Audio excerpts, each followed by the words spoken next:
Welcome to Nightmare Echoes. Listen, scream, and embrace your horror obsession. In this episode, Margo and I cover Evil Did Rise while answering the following questions. Where's Bruce Campbell's cameo? What is the significance of all the characters' names? And what is the fate of the cat? Next week on the podcast is Smile. I want to say thank you for being here, and if you know someone that might like the podcast, please share with them so the podcast family can grow. On to Evil Did Rise.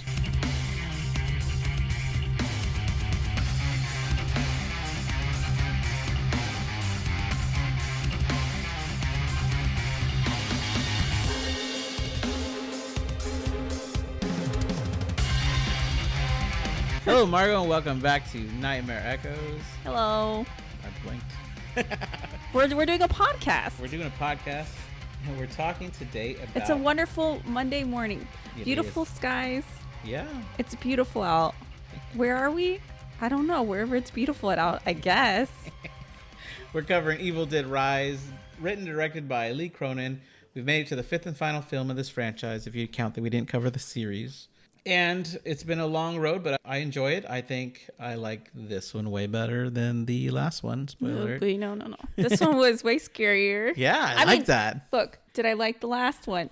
No, too scary. Yeah. Or wasn't that scary? Actually, the last one wasn't that scary. What it was like a horror movie. Full stop. No campiness. Like, it was a horror movie, okay? Yeah. This one, same, okay, but it was even scarier than the last one.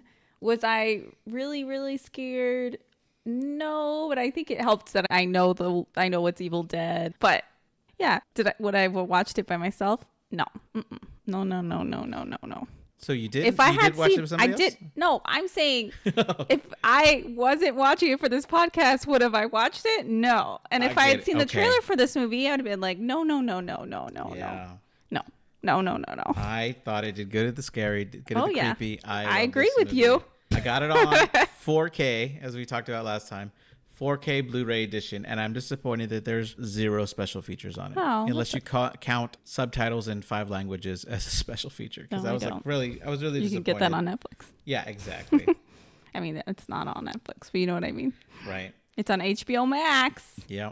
Are we going to get sponsored by HBO? Oh, no, it's not called HBO Max. It's just Max, I think. It's just Max now, which is weird because I thought that belonged to Cinemax.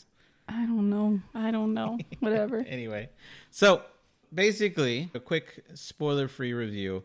It takes place in a high-rise apartment building rather than the forest. Although the beginning of the movie would have you believe it's in this like forest area. Mm-hmm. But if you saw the trailer at all, you know that it's taking place at a high-rise, which is a cool different setting because so many of the movies take place in this foresty cabin area. And this one gives us a new setting. This is the first time that there's kids involved at all. Oh, yeah. Which I liked. I thought it was a great addition, kind of, because it creeps me out. Yeah. Like, if you involve kids or kids are in danger, I'm definitely more scared for the characters. Yeah, and also it gives it stakes as far as you can't just run for it, right? If you have, well, you could. You'd be maybe a bad person, but you could just run for it. Leave those kids to die. Yeah, we thought Scott was a bad person in the first one for just abandoning them. Like, all right, see you later. Smart. That's what everybody should do. It didn't work out for him. It didn't work out, but no. Well, we can get into it. I was gonna commentary more, but let's do it. Okay, all right, sure. So the film opens up, and it feels like this is a little short film that wraps the whole film together. Yeah. So we get this group of friends. You think this is the beginning of the movie, like you said. Yeah.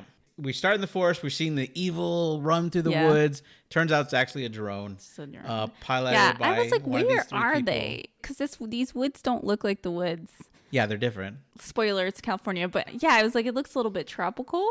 Like it had like palm fronds, which I don't know why that would be in California either, because palm fronds are not native to California. They would not be in the woods. Do you know where this? Well, you don't know because there's no special effects. I couldn't figure out where these woods were. It was supposed to be somewhere near wherever this high-rise apartment building is. Well, I think they lived in California, so I can't figure out where these are. They said it.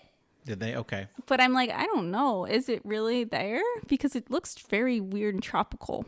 Yeah, I don't know.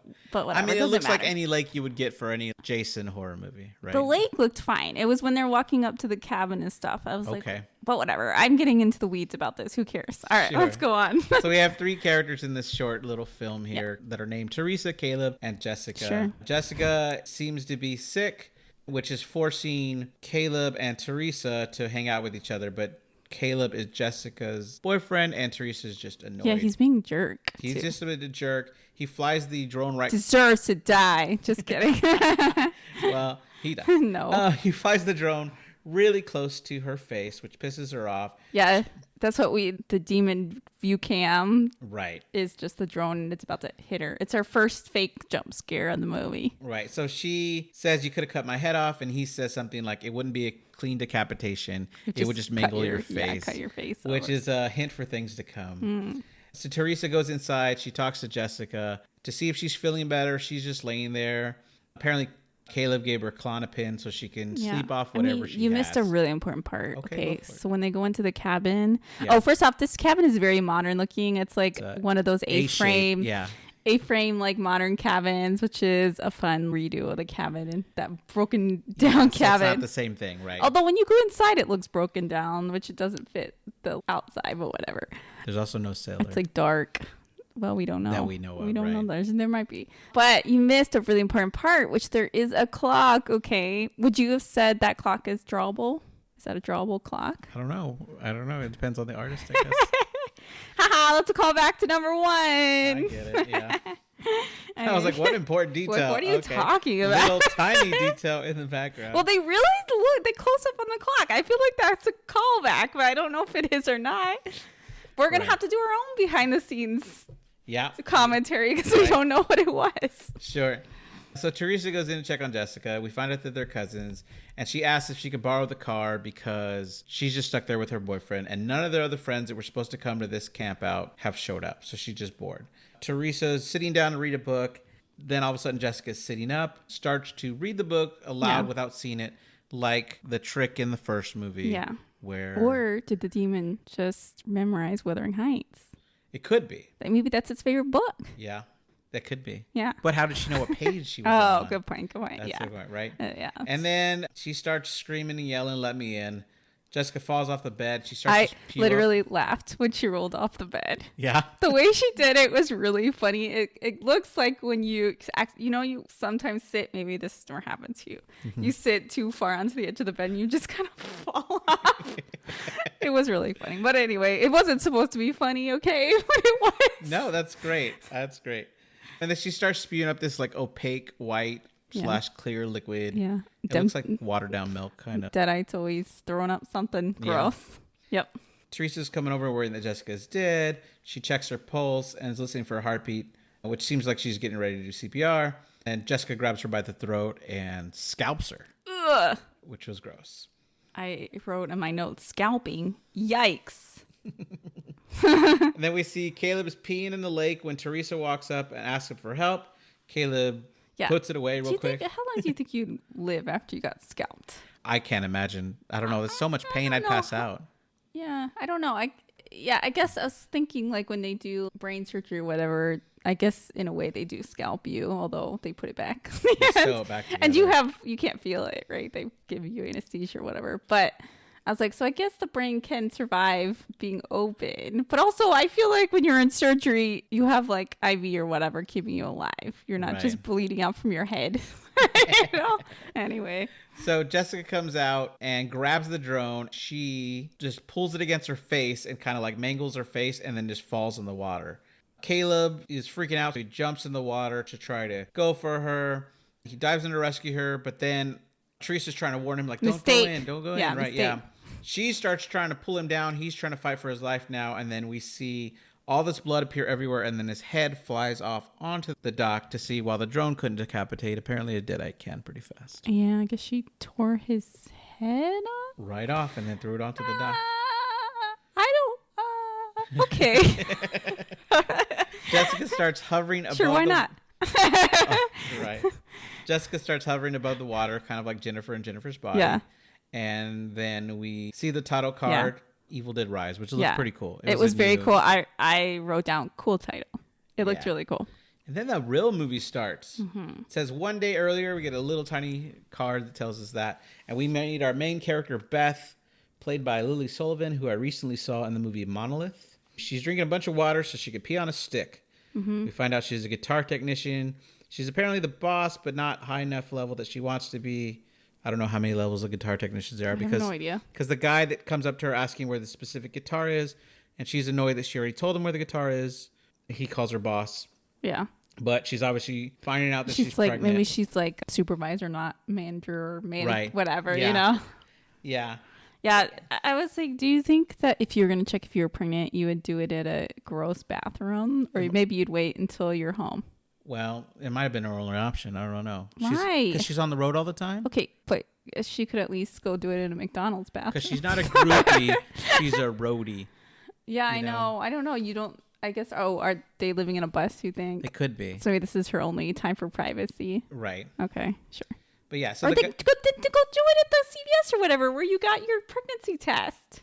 Whatever. Yeah, I don't know. I didn't think it through either. Whatever. I don't Who know. cares? Maybe they didn't. Maybe the Lee Cronin has never had to take a pregnancy test. I bet you're right. Okay, whatever. All right, so then we cut to her driving in the rain. Yeah. She's parking by this high-rise building. Yeah. She's wearing this giant camping backpack with all of her stuff in it. Inside, we see her sister, Ellie, who is working on her tattooing equipment. Her daughter, Bridget, comes in. Tattooing equipment. Yeah. The whole time I'm like, what does she do for a job? I can't figure it out. And the only clue that when I figured it out is when she grabs the tattoo machine to carve Bridget's face later in the movie. Like she was going to tattoo her face. Tattoo machine. I thought it was maybe some kind of like drilling, like woodwork thing. I don't know. Yeah. But now, obviously, yes, it was a tattoo machine. Okay, well, whatever. Right, which is funny that she seems to think that her sister's job as this guitar technician. She calls her a groupie. She calls her a groupie, right? She thinks it's so little. Yeah. And she's a tattoo artist. I know a tattoo artist can make a lot of money, but why would she look down on somebody that is in the music industry? Same way. Like this whole family's very alternative. Like she has a lot of tattoo. Obviously now I'm like, duh, because she is a tattoo artist. But whatever. Right. But yeah, like it's very bohemian looking house. Like you know what I mean? She's obviously living an artsy fartsy lifestyle. And then she's like, oh, yeah, my sister's a groupie, even though she's like working on guitars. Yeah. And later on, this is a spoiler, but because she's fixing her tattoo, whatever gun at the beginning with a soldering iron and everything. And her sister uses that to like fix speakers or whatever. Yeah. So she knows. She obviously is smart and like knows how to do that kind of stuff. So I'm like, what? But I guess whatever. Since you mentioned her tattoos, though, did you see what they were? No. They're a bunch of vines. They were a reference to all the vine attacks in the previous movies. No, I didn't notice. Okay, anyway. I've got us off track, but go ahead. Oh, yeah, you're good. So her daughter, Bridget, comes in, and she wants a specific T-shirt because she's going to go to a protest the next day. While her mother doesn't want to go to a protest by herself, she says that one of her friend's parents is going to take her. Then her mom tells her, like, hey, you know where the laundry machine is. If you really need it that fast, could you go do it? Yeah, this kid is like, I don't know how old she's supposed to be. Probably like 15, maybe? Something like that. Yeah. 14, 15. Yeah, I'm not so sure. I don't know. And then we see her son, Danny. I think her son can drive, right? Yeah. So he must be 16. I think he's 16. Yeah. Okay. I mean, that's my guess. Yeah. Her son, Danny, is playing some DJ equipment in his room, and it's way too loud.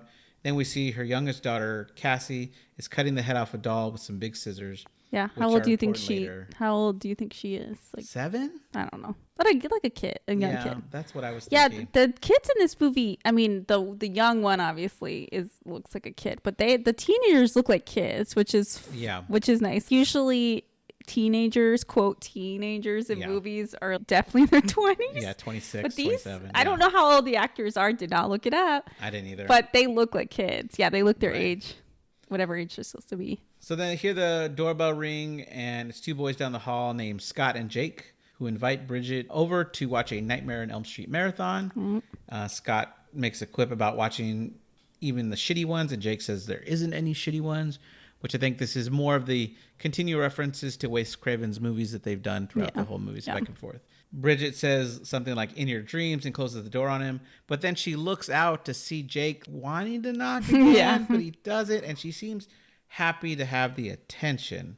I just don't know if she just doesn't want to. Maybe she's just laughing at him, or maybe I don't know. She's just playing like hard coy. Whatever. I don't know. Maybe. I don't know. She did seem happy. Yeah. I mean, they're obviously, those are the friends she's going to the protest with, right? I don't know. Maybe. I thought so. I thought that was the dad. Could be. I don't know. I missed that. Whatever. I missed the name. I don't know. I don't know anyone's name, so who can say? Oh, I'm sure you did. I'm just said I don't know them. I know. No, it's because they're all significant. Every name in this movie has a significance. Oh, okay. So we see Cassie standing over, and she's got like this mop on her head, like a wig. She tells Bridget her boyfriends are weird, and Bridget goes to hit Cassidy in the gut, but then she brings the bottom of the mop handle and shoves it into Bridget's gut, and then when they fight, they snap the mop bucket in half, or the mop brooms. Yeah, so it's like a stabby. Yeah, sharp. The now sharp is the word I'm looking for. There you go, which is important later. Yeah. She runs to Danny's room, but he doesn't want her in there. And he's listening to his record. He's like doing DJ stuff. Right. He's listening to practicing DJ. Yeah. Scratching the records. Yeah. He has like a really cool record player setup going on. Yeah. It's pretty neat. Yeah. And then when he realizes that she's hiding from Cassie because Cassie's banging on the door, they both gang up on her, throw her on the bed, and have like a tickle fight. Yeah. So they're which I think is friends, a lot of fun. Yeah. They're a family that. Yeah. Obviously, siblings bicker, but they get along, which I think is pretty cool. Ellie's dyeing her hair like this bright red. Yeah, I don't know why that was a plot point, but it is. The doorbell's ringing. She's asking the kids to get it, but they're having that tickle fight. So she wraps a big red towel around herself. She goes to open the door, and we get what's supposed to be like a jump scare because no one's in the hallway. But when she turns around to look, it's her sister Beth. Yeah, she like jumps at her. Yeah, she's like, boo. And then she gets punched in the nose. Yeah. Which is like, I don't like that. Yeah. I've told you this story before. I don't know if you remember, but the podcast hasn't heard it yet. Okay. It's not a good story, but I'm going to do it anyway. Which is when I was a kid, we had like stairs. So I must have been like 15 or something because that's when we moved to the house with stairs. Whatever, doesn't matter. Anyway, and I decided a fun joke would be if I hid like next to the stairs, and then when my brother came down the stairs, I popped out at him. Okay. Which, yeah, it was hilarious. But then I realized now he's going to do it to me. I was like, oh, no. I can't live like this. So we had to put a kibosh on it. I was like, no jumping out to scare each other. I can't take it.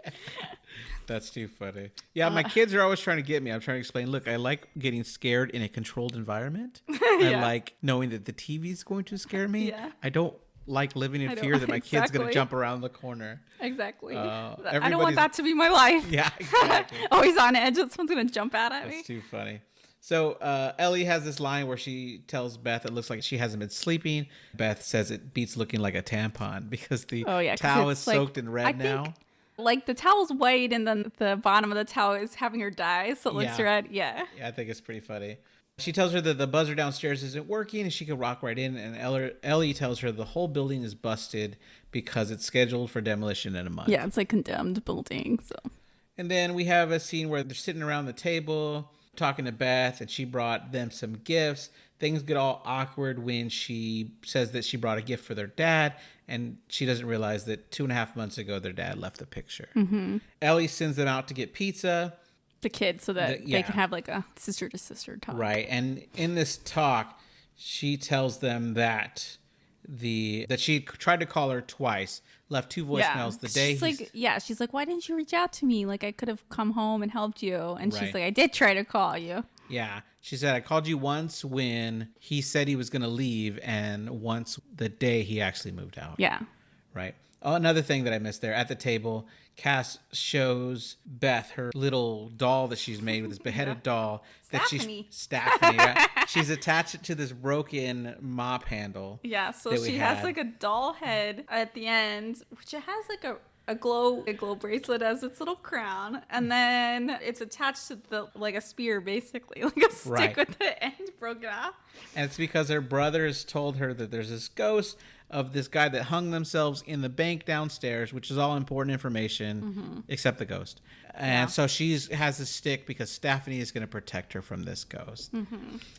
I don't think staffs protect you from ghosts, though. I mean, if you believe in a lot of power. This staff does work, though, later. That's a ghost. Yeah. But it does come in handy. Uh-huh. And so they go off for the pizza. As they're returning, there is an earthquake. Oh, before the earthquake, sorry. They're using the buzzer to try to get into the parking garage, and they find that it doesn't work. It doesn't really work. Everything in this apartment building kind of doesn't work. Right, exactly. Upstairs, when the earthquake happens, both Beth and Ellie, who were talking near the bathtub, get down on the floor. The kids first see this tree trimming equipment, Fonda's tree trimming equipment place, whatever. Yeah. And it starts to shake. And so she's scared that the machine is turning on, but then it turns out to be the earthquake. The kids instantly drop all the drinks and the pizza. Yeah. They try to run for cover, but then this hole opens in the ground, so they have to hide in a different spot. Yeah. And after the earthquake, they go to look for the pizza, and they think it's destroyed. But I'm like, I thought you could eat it still. That's what I was going to say. Like the top cheese came off on the top of the box. You can scrape that off and put that on. Right. It's still edible. I'm like, they left it down there. It was in the box. It didn't jump out of the box. It didn't fall out of the box. Yeah. I thought that was pretty funny. Did you notice the name of the pizza restaurant? No. It was Henrietta's. Like the demon in the second movie, Evil Dead 2, played by Ted Raimi. Oh, yeah. Which is the witch. The witch. Yeah. Cassie thinks she peed herself. Bridget asks her if it's warm, and she says, no, it's cold. She's like, oh, then you just... soda. You sat in the soda or dropped the soda on yourself. Yeah. Then Danny gets excited to see this big hole in the ground. Bridget tells him to not get close because another aftershock could happen and he could fall right in. But he decides to go down there anyway. No. I'm going to let you get this out. I'm just like, why would you decide that was a good time to do that? You know what I mean? Yeah. I guess he was worried that somebody else was going to find the vault first. Loot the vault. There's nothing in there, as we find out.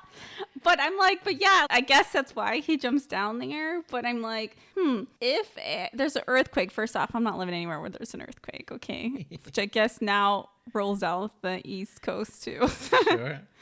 But anyway, okay, so there's an earthquake that happens. It opens up a hole in the ground, and in that hole is a creepy, dusty old bank vault. Would I crawl right on into it right after the earthquake at night? No.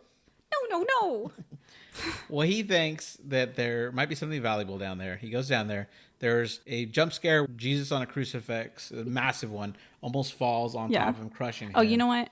I've changed my mind. I might do it. The money?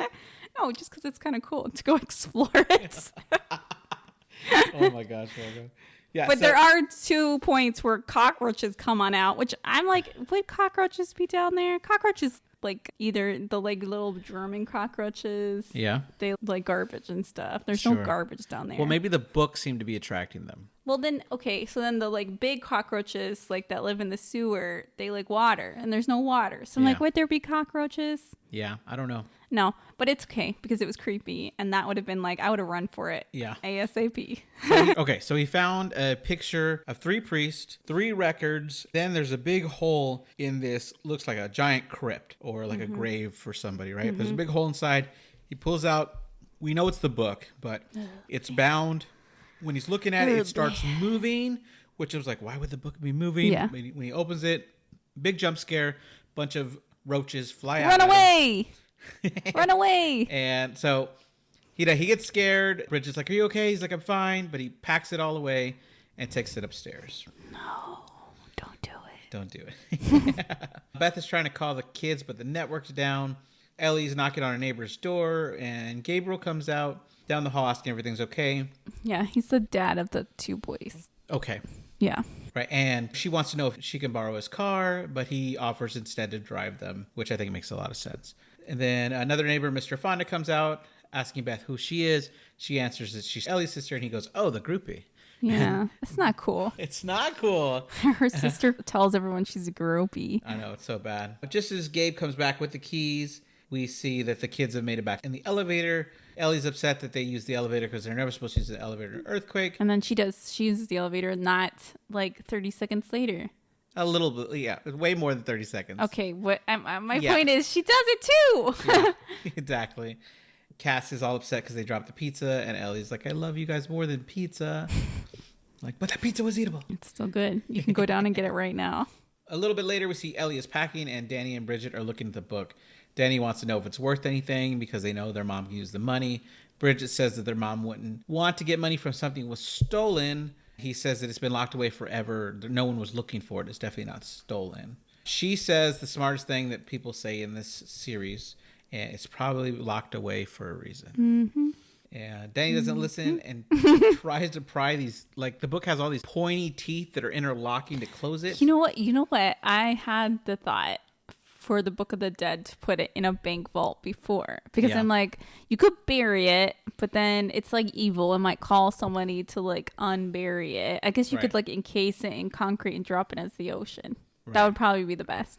But then I thought, oh, you can just put it into like a bank vault with your key and then nobody will ever get it. But no, I'm wrong. Yeah. Because there might be an earthquake. Yeah, people would loot it. Someone robs a bank. Yeah, who knows? They're like, ooh, what's this? I think eventually they need to make a movie where the evil's already there and no one has to read the dang book. Because that opening part gets a little repetitive. Like, we always have to have some idiot read the book before the evil comes about. I guess that's true. But it doesn't mean I don't like these movies. So as he's trying to pull the teeth away, one of the teeth stabs himself. He drops blood in the book. It drinks it. Yeah. Another thing that told me not to open the book is there's like teeth closing the book or something. It looks like quills or teeth. I don't know what it is. But no, that's not a good sign.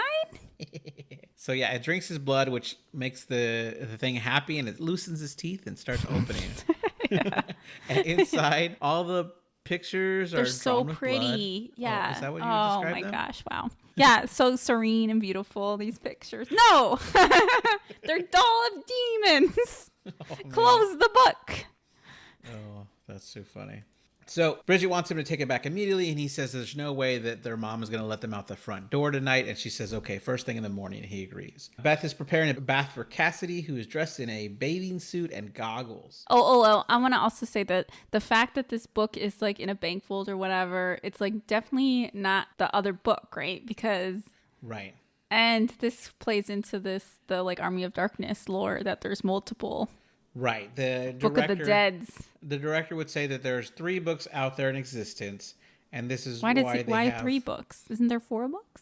Well, is there only 3? Well, he says 3, one belonging to the first trilogy, one belonging to the remake, and one belonging to this. Which, if that's correct, then there should be 4. So one to the original movie. No, because they burned one. Like 5. 1 to the original movie, 1 to the second movie, 1 to the Army of Darkness movie. One would argue that the Army of Darkness book was the same book in part 2, just in the past. You could argue that, but...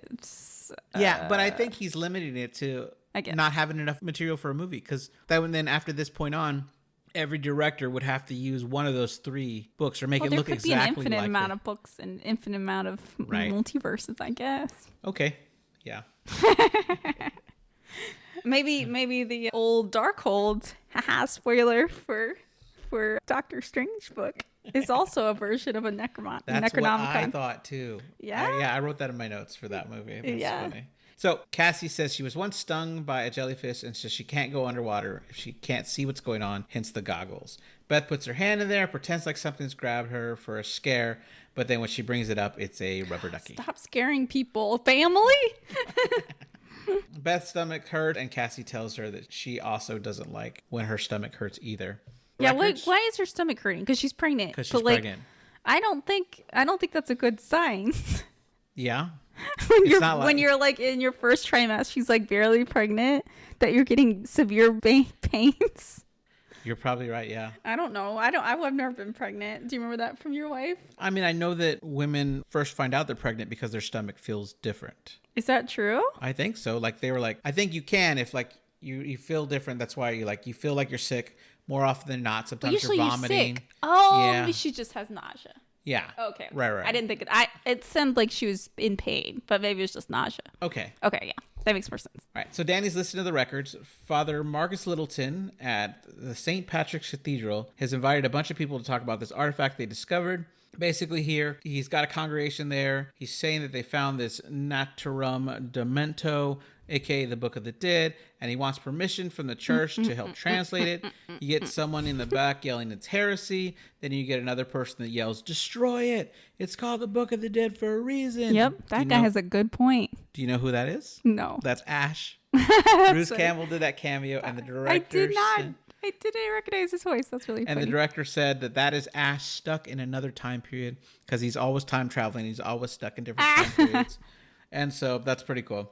I love that cameo, so they make it canon there. And then he pulls out the second record that is labeled 2.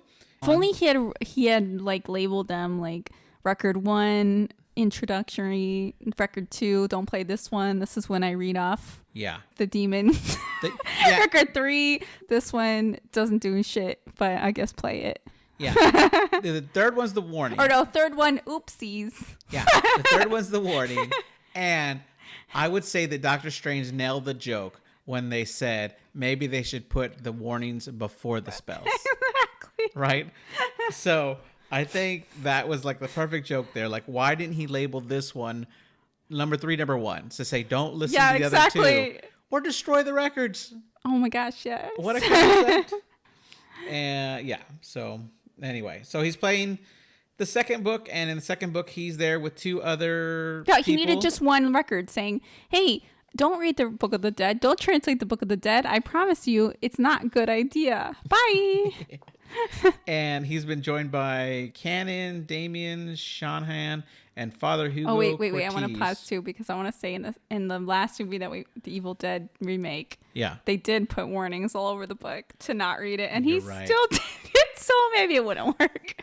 Because that guy was an idiot. You're not wrong. Was that David? I don't know. I think that's David. Continue. All right, so these other 2 holy men are there with him, and they're both working to translate the book. And this is where we get a recording, just like the other movies, where it reads the words so someone doesn't have to read it for them, which starts to wake up the evil. Mm-hmm. And the book starts to spin as the first word candor is said, and it starts to sound more and more demonic. So Danny tries to stop the record from spinning, but it continues on its own, even when he's hitting the stop button repeatedly. The evil's making its way down this dark, rainy street. Danny tries to remove the needle from the record and gets electrocuted, or like a small shock. The pages are moving on its own. The evil's made it to the parking garage. Yeah, zipping through as always. Ellie is in the elevator because, like you said, she used it right after she told the kids she's not like to. packed up her like ex-husband's clothes I thought to she like was doing, put into the trash. Oh, I thought she was going to do the laundry for her daughter. But maybe you're right. I think at this point that's what she was doing. Okay. But maybe I just got confused because she did go into the closet and like pull down a lot of Maybe his that's stuff. what she's doing. But okay. whatever. Yeah, she gets in the freaking elevator after she said, "Don't get in the elevator." Right. The book lands on a page showing a woman laying bloody and naked, and we cut to Ellie, who's neither bloody or naked, but she was thrown to the ceiling, thrown to the floor. Yeah. She's spread out kind of like this woman in the picture. And this is where we can see all her tattoos are vines, which is a reference to Cheryl, Bobby Joe, and Mia, who are all characters that were attacked by vines in the other movies. Ellie wakes up. She can see out the window, which looks like she's made it back to her floor, but she tries to open the door. She's pushed back by the evil. She can hear it all around her, but she can't see it. Then this cords or electrical wires from the elevator start wrapping around her neck and strangling her. They grab her. They start to break her bones and her ankles. Yeah, like wrapped around her limbs. It's very much like the vines except guess what? Nobody's sexually assaulted in this one, and it's still very creepy. Yeah. So it's kind of like you didn't need to do that, Richard Tapper. Right. Yeesh. So the power goes out. Danny closes the book and the record stops. Beth comforts Cass before going on and checking the others. Bridget looking out the window, and she's saying that their building is the only one without power. Bridget lights a candle, and the front door opens. It's Ellie, but she's standing in a funny way. Bridget calls out for her, but she doesn't respond. She walks into the kitchen, turns on the burner. We have this creepy scene where she's just throwing eggs, shell and all, into this frying pan. And Ellie's saying that she had this most wonderful dream where they were all in the forest, birds were singing sweet melodies, but she like struggles to say the word melodies. It's weird. Yeah. And her jaw's broken, I think, or something. Yeah. Well, they can't see her too well because of the dark, but we could see it because the camera's closer for us. And then she says the perfect day. All she could think about was cutting them all open so she can climb inside them and they could be one a nice day. Happy family. Once again, demons living their best lives. You know, they're always happy and living great life. I trailed off, but yeah, she's happy as all get out. You know? Right. And so he hits the floor, says it's in me, starts crawling to them creepily. The actress got to do a lot of these moves in some behind the scene videos I saw online. As the actress had good control of her body because she used to be a model, so she was able to contort herself in these weird looking ways that looked kind of creepy. Although I don't know that she was able to stick her spine out. That had to be a CGI. When she like bends over and her spine. Yeah, I don't know. I mean, she's just really skinny. But then in a one last effort of her humanity trying to take hold, she looks at Beth and pleads for her to not let it take her babies. Yeah. Oops. Oopsies. Well, 1 out of 3, that's pretty good. Beth orders Bridget to keep Cassie in the apartment while Danny helps her try to drag her body to get somewhere. They get to the elevator and they see it's damaged. All the doors are opening and closing at random, and they see all the cords are still sticking out. She sends Danny to check on the stairs, and they find out that the stairs are gone, at least from their level, and maybe a couple of levels below them.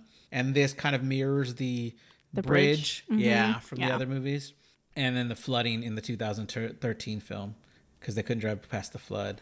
Gabriel and Mr. Fauna come out to see if they can help.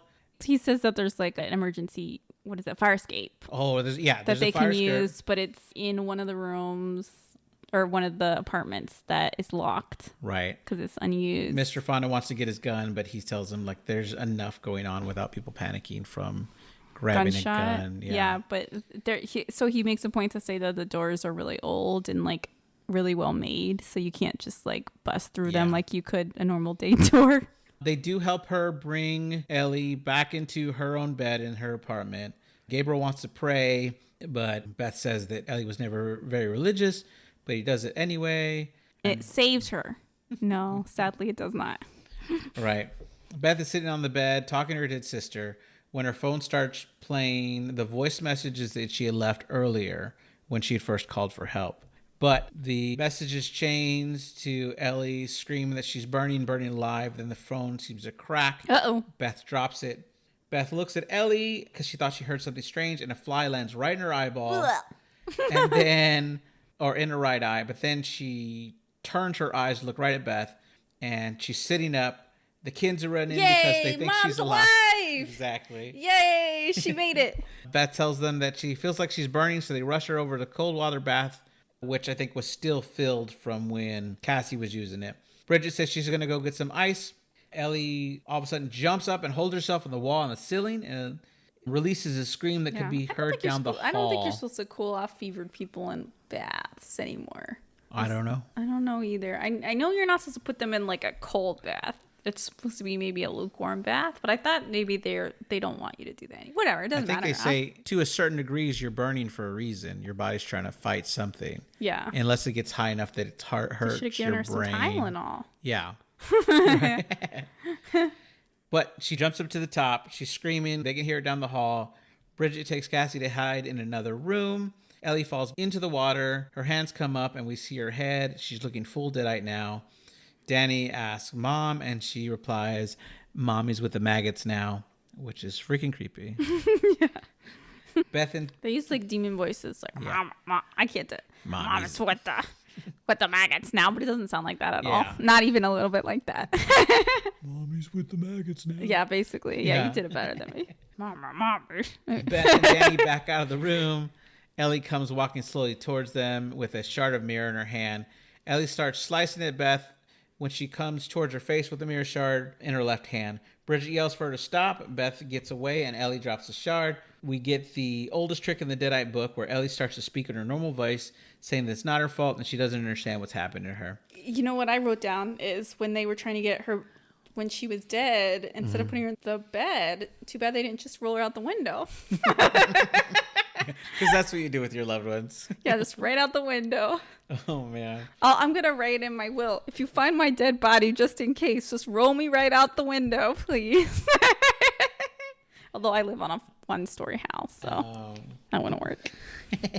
Bridget does tell her that she doesn't know what's wrong with her. Oh, the other thing is that I thought about is, you know, in the scene with the bathtub, right? She starts crawling on the ceiling or whatever, and her sister and her son are just kind of like watching it. Yeah. Don't you think you would have run for it? Maybe not. I think I would have run for it. Like, what the F is going on? And, you know, like scrambled out of the bathroom. But no, they just watch it happen.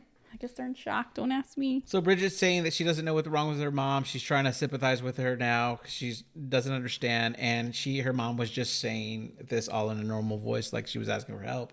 But then she turns to demonic voice again and says that she's now free from all you titty-sucking parasites. Yeah. Which is like really crazy. Yeah. Ellie jumps on Bridget, grabs her tattoo machine, and starts cutting into her face, carving it a little bit. Danny comes over and smashes a chair across her head.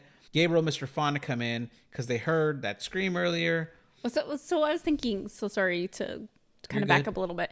So what's the older daughter's name? Bridget. Bridget gets cut with the tattoo machine. Yeah. So according to Deadite, like mythology, that would not make her into a Deadite. But do you think it's because her mom got blood in the cut? Maybe. I think she licked it or something, right? Yeah, she might have. Okay. Because I'm like, if you just get stabbed by whatever, it's when the Deadite like scratches you, right? The Deadite has to injure you. Yeah, I think so. I don't know. I think so. Because, or sometimes it just comes up on you in its spirit form in the forest. Because I'm pretty sure her sister gets like cut and stuff too, but she doesn't become a Deadite. Yeah, I've heard people argue that the rules don't always make sense. They sure don't. There is a segment here where Ellie plays Eeny, Meeny, Miny, Mo with her family. Yeah. And I looked up on dictionary.com. There's a reference that a 1950s Dutch language historian proposed that it came from a line in Dutch, which I can't read, that talked about people using that to decide who died in certain circumstances. I don't know. But you know who it's going to be. You do. It's stupid. It's stupid. I don't know. I just thought it was weird that dictionary.com listed it as it used to be used to choose who was going to die when people needed to die. Well, whoever's the fourth one. Right. I guess if you spin around blindfolded and then start at a random area. And then if you do the whole longer nursery rhyme. Like Eeny, meeny, miny, mo, catch a tiger by the toe. Yeah. But I think it's still the fourth one, isn't it? I don't know. It lands on the same one, though. For sure, it lands on the same one every single time. Oh, my gosh. Maybe there's like a counting element to it, too, that we don't know about. Yeah. Who knows? Okay. Anyway, she points at Cassie, so she's chosen Cassie to die. This is where Gabriel walks in and calls Ellie, confused that she's still alive. Then Ellie jumps on him, and the fight goes outside. And so all the other neighbors here run into this fight. There's a scene where she bites out Gabriel's eyeball and spits it out into Jake's mouth. It's like number 2. Yeah, call back to Bobby Joe in Evil Dead 2. Jake falls down on the ground and chokes to death. But basically everybody here is killed, and we're watching it through the peephole. Yeah. It's pretty cool at a camera trick angle. And there's like blood on the peephole, kind of like the... Yeah. The blood on the camera lens and stuff on the other ones. Right. Mr. Fonda does bring his gun out. We don't see him shoot her. We just hear it. And then we see him walking past the peephole with the gun. Yeah. But then she grabs him. And again, we don't see him dismembered. We just hear him dismembered on the side. Yeah. The peephole's cool. You keep looking out the peephole and then you see little vignettes of murder happen, etc. Yeah. Beth tries to go to the window and starts to yell at somebody that's walking by, but with the rain and how high they are, they can't be heard. Bridget points out to Danny that there's also like no one out there except for one person pushing like it's a homeless person. Yeah. Yeah. There was also a trash can fire going on. I didn't notice that one. In the rain. In the rain. And have you ever seen a trash can fire in real life? I guess if you use the right accelerant. Yeah. It could still be going. Yeah, I guess you're right. Because not everything is put out by... fire. Right. That wouldn't do anything. So Bridget tells Danny that Ellie looks like the pictures in the book, and they start to fight about that. Beth runs over to stop them from fighting, saying, "Don't you ever turn on each other." And the Danny confesses that he believes that he was responsible and he needs to show her something. Cassie is asking Bridget if her face hurts, and she walks away saying that she's okay. And then we hear Ellie humming outside, which gets Cassie's attention. The next scene cuts back and forth between all the 3 rooms and all the characters that they're in, right? So Cassie walks over the door. Bridget is checking on her wounds, which seem to be spreading. Yeah, it has like black veins, which is not a good sign. Right. It's kind of like Evil Dead 1, where the wound on the leg turned into that spider web. Danny's telling Beth about the records. Bridget nose starts to bleed, and she starts to hear voices. The book's turning its pages on its own. Bridget starts bleeding from her eyes as well. Cassie gets up on the cabinet they used to close the door to lock Ellie out. She looks at her mom, who's outside there sitting crisscross applesauce style, right next to Scott's dead body. And she's speaking in her normal voice again. Ellie starts talking to Cassie. Cassie asked what's wrong with her, and she said she was just feeling sad about her dad, but her dad's back.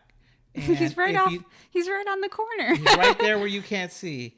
And if you just open the door, we could be one happy family again. Bridget's choking on her own blood and tries swishing and spitting water to make the evil go away.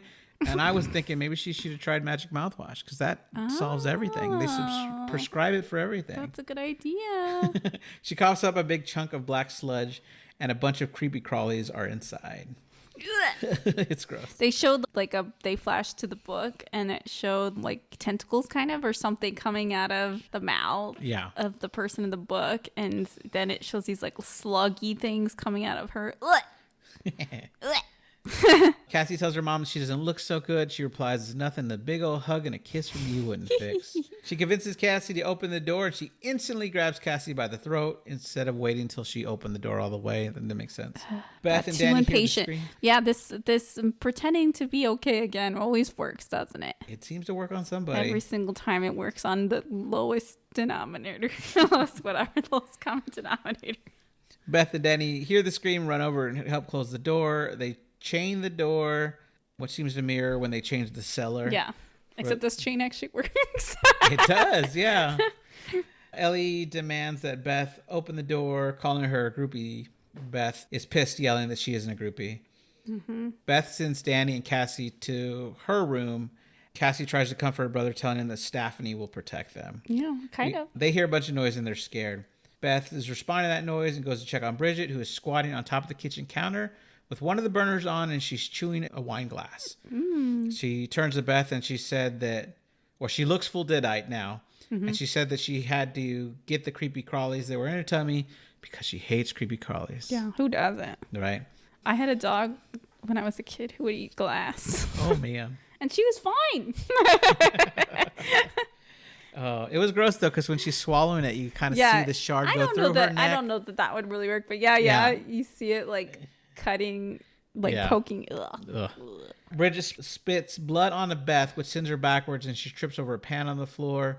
Beth does a double kick to Bridget, which sends her flying, then tries to start throwing things at her. Started with a cheese grater, but unfortunately, Bridget grabs it. I closed my eyes. Yeah? With the cheese grater. I'm like, I don't want to watch this. Bridget grabs it, and she uses it in her leg. And I was thinking, at Olive Garden, all you have to do is say that's enough. They stop. So I was wondering if she said, "Hey, that's enough now." Well, at Olive Garden, they have the turning cheese grater. Sure, it's just a thought. Do I have a? Oh no, I don't. I was like, do I have a? Wait, let me go check. Oh my gosh.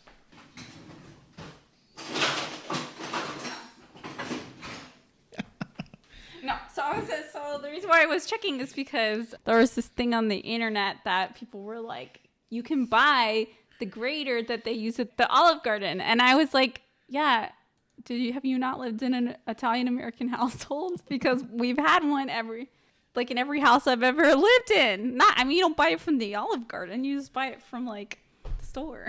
That's too funny. But anyway, no, I don't have one. Yeah, I had never owned one. I buy my cheese pre-grated because I'm lazy. Yeah, I think like everybody. No. All right. If you're real, you have a huge chunk of cheese and you just put it on the table and people grate their cells. So then Beth runs away. Bridget runs for the two kids, starts chasing Danny. Danny runs in the room and then hides. So she goes right for her little sister. But true to all the hints she's been given the whole movie, she lifts up Stephanie to defend herself, and it goes right through her mouth into the back of her head. And it seems to at least put her down for some time. Yeah. It doesn't seem to kill her. No. Because as we know, we need to completely dismember them. Her body out the window, but they didn't. Yeah, at this point, I'm like, I feel bad for the sister because now she has to be the adult. Ugh. I was like, I'm thinking of myself in this situation, and I'm like, no. All of a sudden, you're stuck with kids, and you didn't have any. Yeah. Now I have to be the adult. No. That's the real horror of Evil Rise. Exactly. Beth is cleaning off the blood of Cassie, and Cassie's asking if what happened to their mom and Bridget will happen to them. Beth promises that it won't, and Cassie tells her that she's going to be a good mom one day because she knows how to lie to kids. Yeah. Bridget looks over and sees Danny has placed a bag around and tied up his sister just in case, which I think is the first smart thing he's done in this movie. He's a kid, but yeah. Yeah. Beth says that she needs to hear these records. He says the words are too dangerous, but she pointed out if something on the record started, maybe something can stop it. So he says they have no power, and she says she can fix that. So she grabs a soldering tool. She's able to. She hooks up batteries.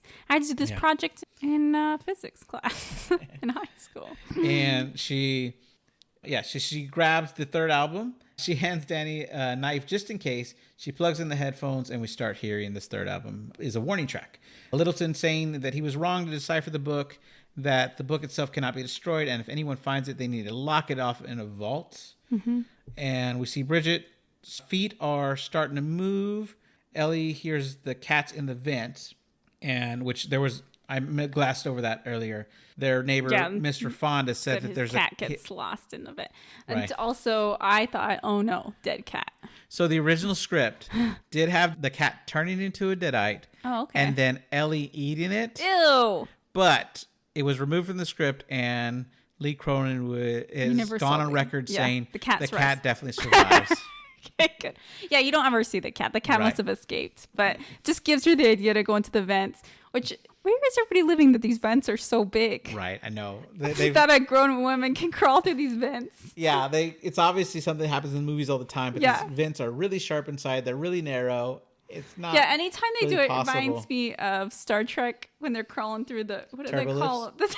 They're always crawling through the turbulence. Well, those are designed for people, though. So you can get to the access panels and stuff. Yeah. But I'm just like, vents are not built like turbulence. You can't just crawl through them. So I recently watched the 4th Beverly Hills movie. Yeah. And Axel Foley's arrested again because he always is, and Kevin Bacon's this crooked cop. Uh-huh. He puts a chair on top of the interview table. He opens up the vent, so Kevin Bacon jumps on the table when he walks in the room, gets on the chair to look up the vent. Axel Foley he's hiding under the table, pulls the chair from under him, which makes him fall down, smack his head really hard, knock him out. And he goes, "You've watched too many movies." And then he escapes. Yeah, that's funny. He's like, "It's not possible." Always going through those vents, man. Yeah. And Littleton says in here that he burned all the Deadites and they just danced, and he tried to bury them in consecrated ground, and that didn't work either. But I feel like this contradicts the other movies. Yeah. In Evil Dead 1, they burned the book, and then 2 said it couldn't be burned. Both these are different books. Who knows? Yeah. And then in Evil Dead 2013, they said the key to killing them could be burning them. Well, you have to, You have to, like, cut them up. You have to dismember them.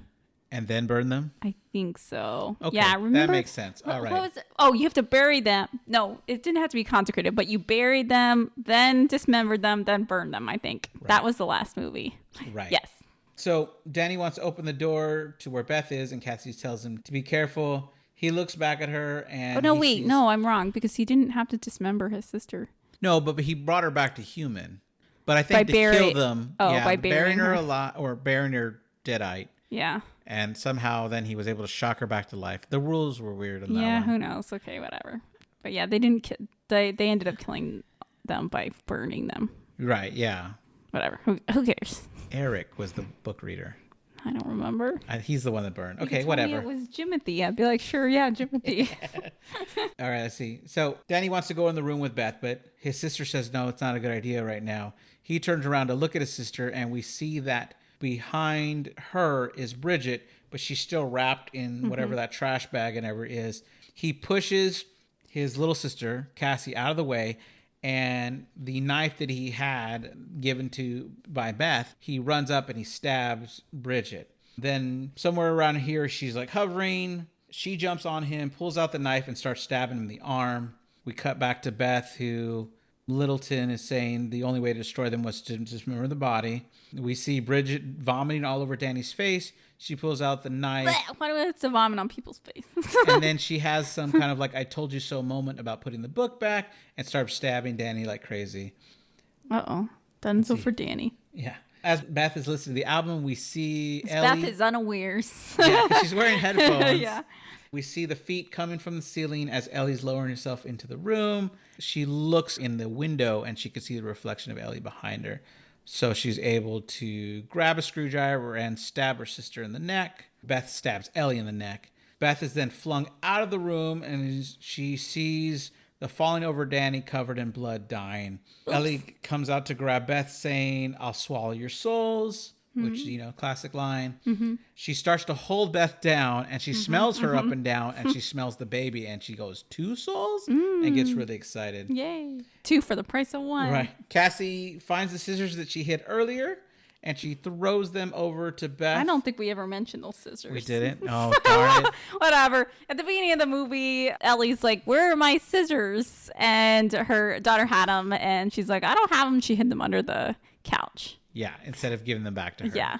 My mom, so if you ever have anybody who does fabric, like anything fabric, like my mom does quilting, my sister does like some sewing stuff, they will get so mad at you if you use their fabric scissors for anything other than cutting fabric. Because it'll mess it up. Yeah, but I don't think these were fabric scissors, but yeah, I guess they only have 1 pair of scissors in the house. I know. I bought myself like 5 extra pair of scissors because I I'm always tired have of to buy complaining. more. I don't know where my scissors are every people day. always complaining there's not enough. So I was like, they're on Amazon. Yeah, it was that's like at work. $6 for 5 scissors. At work, all the scissors disappear. We don't even cut that many things. I know. I put my initials on mine. I taped them on, Yeah. and they keep finding their way back to me. Staplers. Yeah, scissors and staplers.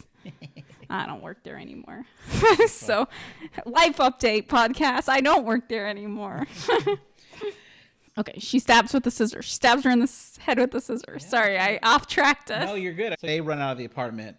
They see all the dead bodies on the floor. They being Beth and Cassie, the only 2 that are not dead-eyed or dead already. Yeah.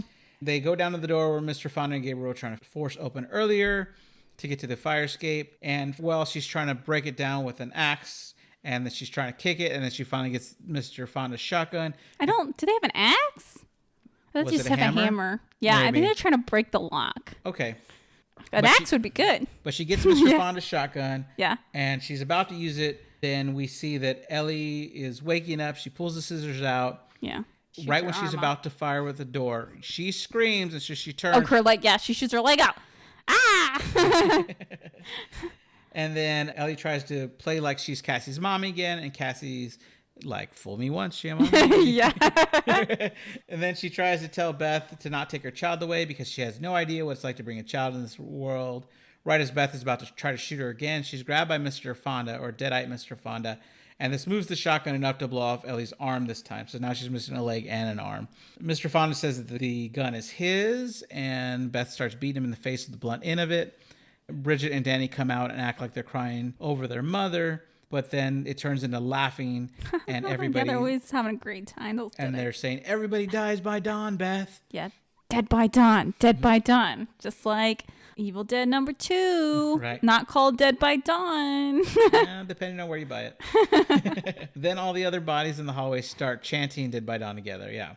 Beth and Cass run to the elevator, and Cassie's lucky enough to notice that Beth had dropped the keys, and she times grabbing it between the elevator doors closing and opening. Beth starts pressing the buttons, and they eventually all light up and turn back on, but then they start filling up with blood. I don't think I'd go back in that elevator, well, but I guess they have no other choice. I mean, they have to like jump down 3 stories from the stair where the stairs work. Because we do find out at floor 5 the stairs still work. Yeah. Later in the movie. Yeah, that's true. Blood starts rising up in the elevator. Yeah. Like they're about to be drowned in blood. Right. And then we see Ellie, Bridget, and Danny are all merging into some abomination. Yeah. Where's the blood always coming from? Who knows? Just from the air, I guess. Yeah. They buy a lot of it.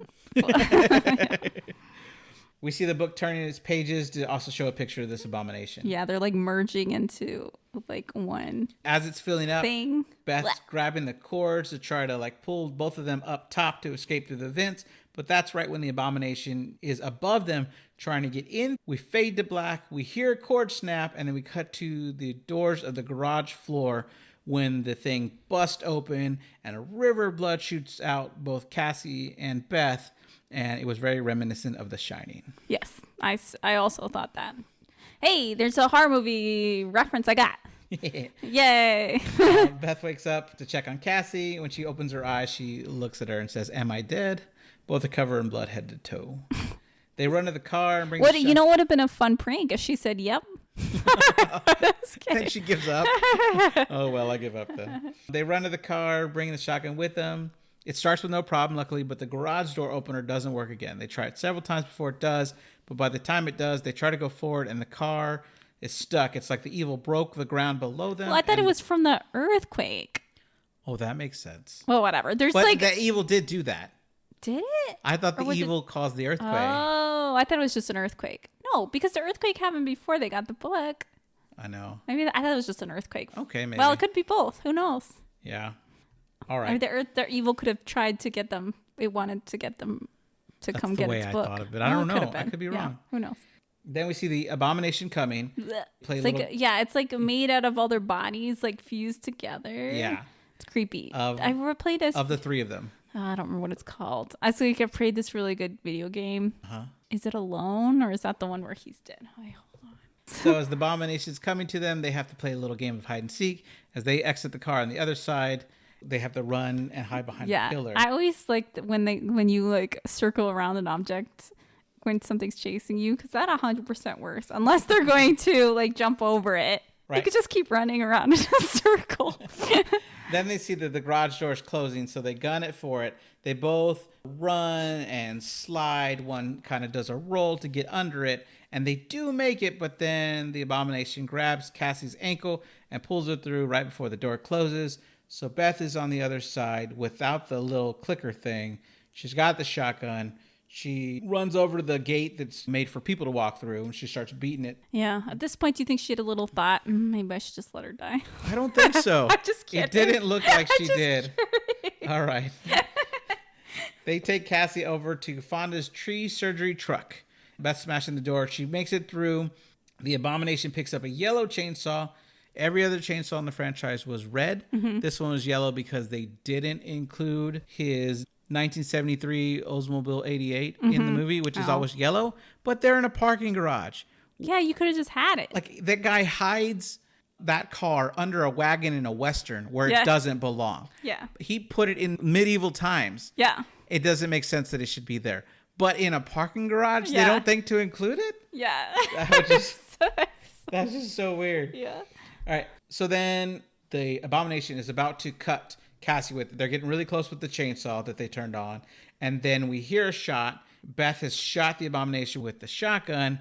The abomination turns around to look at her, and she delivers the classic line, "Come get some," which Ash said in Army of Darkness at the end. Oh. In the S-Mart scene, when he's holding the shotgun, he goes, "Come get some." Okay, I didn't get that. I didn't remember that. So, Then the abomination throws the chainsaw at her. She falls backwards off of the truck, dropping the shotgun, which slides out of reach. The abomination grabs Beth. She's trying to reach the chainsaw, but they drag her to the truck and they turn on the wood grinder. Ooh, yeah. Cassie, luckily, is a quick study, and she goes and just turns it back off on them just in time to save Beth. Beth falls back to the floor and this time is able to pick up the chainsaw. She yells for Cassie to turn it back on. She thrusts the chainsaw right into the abomination and she starts pushing it back. Yeah. Was this when she cuts through someone's head, the skull? She's about to or is in a that little later? bit. Do you think that chainsaw could cut through someone's skull? I don't want to try. I don't think it would. But she's able to push most of it through. Ellie, so that would be Bridget and Danny's bodies get sucked into the wood chipper. Yeah.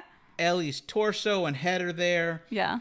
The head, of course, wants to taunt her, so she sticks the chainsaw in the head. Most of the body goes in except for the head. Yeah, so I think that you could probably saw through a head. I don't know. Yeah. But she like stabs it through the skull. I don't think that would work. Whatever, it's fine. Yeah. And then she does this like kick into the thing to send the head through the chipper. Everything goes, the whole body goes through the wood chipper. And it splits out covers blood everywhere. Yeah. She gets Cassie. She goes back for the chainsaw. Yeah. And then they walk out to be a happy covered family. in blood. Happy family. I was thinking, where are they going? Yeah. Like, are they going to check into a motel and be like... I guess so. She has to have had a car, though, right? She had a car.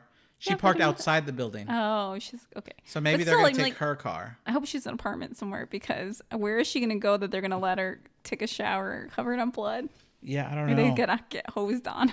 Hosed outside? Go to the police. Someone attacked her family. That's true. Right, but then we cut back to that original short film in the beginning by remembering there was one day earlier. What's up? Oh, okay. Yeah. So Jessica, who lives on the 5th floor, not the 13th, I think, where they live, Yeah. comes out of her apartment, sees the elevator doesn't work. She's so annoyed. She walks down the stairs, and she's talking to her cousin on the phone, has no idea that there's blood everywhere. Yeah, she doesn't in this notice. parking garage. She's talking to her cousin about going on this trip. Her cousin wants to back out, and she says she won't let her. She's going to be there Poor in 15 cousin minutes. should have backed out. Should have backed out. Side tangent. Someone posted online that it's interesting that the father knew exactly when to leave the family to survive. I was like, that's so rude. That's not good. Well, I mean, I'm going to assume they're going to contact him. Probably. Now to see if he wants to take Cassie. Yeah, probably. I didn't think about that. I just thought of them two being a family unit, but I forgot that he's there somewhere in the picture. Yeah, I mean, I don't know if that's true, but I can only assume they're at least going to contact him, right? Yeah. Anyway. So she starts the car up, Jessica, and this is when she noticed all the blood. So instead of driving away, she gets out of the car to investigate. I would not have gotten out of the car to investigate. I would have called 911 I would from have the called car. 911. Yeah.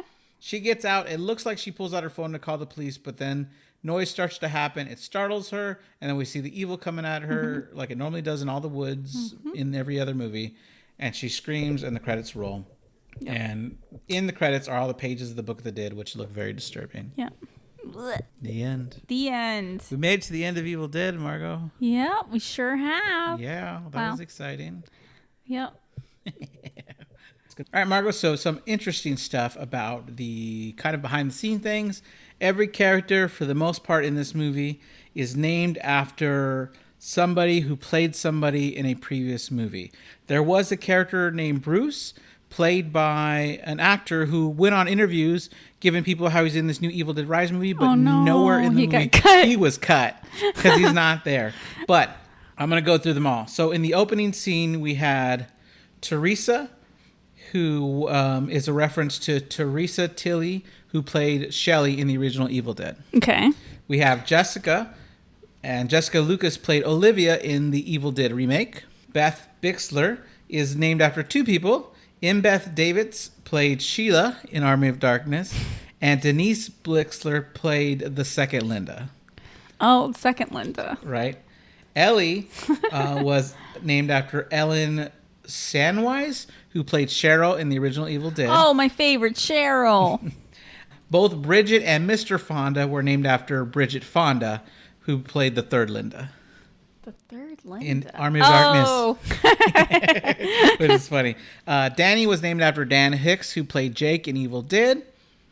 Cassie was named after Cassie Wesley, who played Bobby Joe in Evil Dead 2. And then Jake is a character that Dan Hicks played in Evil Dead 2. He was, Jake was Bobby Joe's boyfriend. Oh, yeah. And then we have Scott. Scott was the character from the first movie, right? Yeah.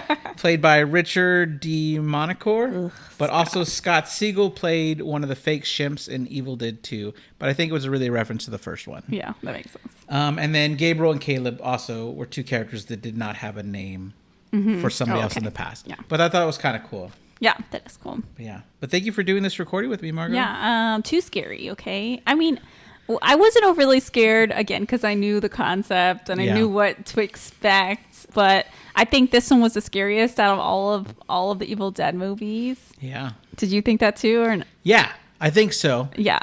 I do. It creeped me out a lot. I love it. It's so brand new. It's hard for me to... It was a very well done movie, I think. Yeah. Yeah. And it had some cool shots. It had a lot of good gore in it. Right. But if you don't like scary horror, then don't watch this. But if you're a horror fan, which I'm assuming you are if you're listening to this podcast. Right. Or you just like listening to the plot summaries of horror podcast or movies because you're never going to watch them like me. Yeah. Then, yeah. It's a good one. Raul at work said that. He said he enjoyed getting to learn about the movie without ever having to actually watch it. Yeah, that's on my not my episodes. I love listening to like the really scary ones because I'm like, oh yeah, okay, I'm never gonna watch that.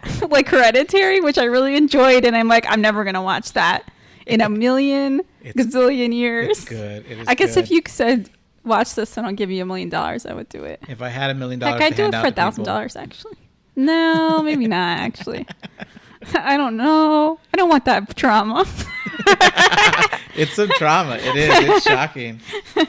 Yeah, but the movie's so new that it's hard to know where I actually rank it in the franchise because I do think it's really done well, and it's hard to look at the old movies where obviously filmed at a different time, but I still love. I know I like it better than the 2013 remake. Yeah. But I'm not sure where it lands in the lineup. Yeah, I agree. It was a better movie than the remake. I still like number one. Yeah, I still like number one. I think, people are like, I don't, because I've told people I like number one the best, and they're surprised. Like, I would have thought that you'd like number two the best. Right. And maybe I would have liked number two best if I had seen number two first. Could be. But it was a lot of retreading of the first one. Yeah. And I think that's why the first one was like, it was stuff I hadn't seen before in a movie. And it was still campy because of old Bruce Campbell. Yes. Yeah. So anyway, but yeah, I guess we're done. So should we just rank them just for funsies? Yeah. Well, do you have it? You got it? Yeah. Go for it. So number one, Evil Dead. Number two, Evil Dead 2 original. Wait, there is only one original. Army of Darkness. Okay. Then Evil Dead Rise, and then the remake. I think I can get down with that order. Yeah. I think that I would put Army of Darkness second, except for that stupid scene where he's little. Mini Ash. That just drove me crazy so much. It was a little over the top. I think I put Army of Darkness second before, so maybe I'll put Army of Darkness second. And either I could see either of those orders. I would say Army of Darkness is the first one I saw as a kid. Yeah. I think that's the only one I would recommend showing to your kids. Right, I did. I showed my middle kid and he loved it. He's like, I want to watch the rest. And I'm like, I don't think you're prepared for it. Yeah, I think you can watch that. It depends on how scaredy your kid is. If they're going to get scared by skeletons, but they'll probably be fine to watch that one. Yeah, I took the oldest to see Longlegs and he loved that. He was so happy. Okay. I was like, good. At first I was like, what? And then you said the oldest. Okay, that's fine. That's funny. All right. Well, I don't want to take 40-year-old Margo to that movie. I'll tell you what. All right. Well, thank you for joining me again today, Margo. And thank you for having me. Yeah. Thank you for everybody that is listening. Hey, how about give us a 5-star rating? On iTunes. Please. You don't have to think it's an actual 5-star show. Yeah, that would be nice if you did that anyway. Just do it. Why not? Yeah. Next week on the podcast should be our episode on Smile. So hopefully you get to see that one. I like it a lot. It is more on the creepy side. There's definitely some jump scares, but I'm excited to talk about that one. All right. Bye. Bye.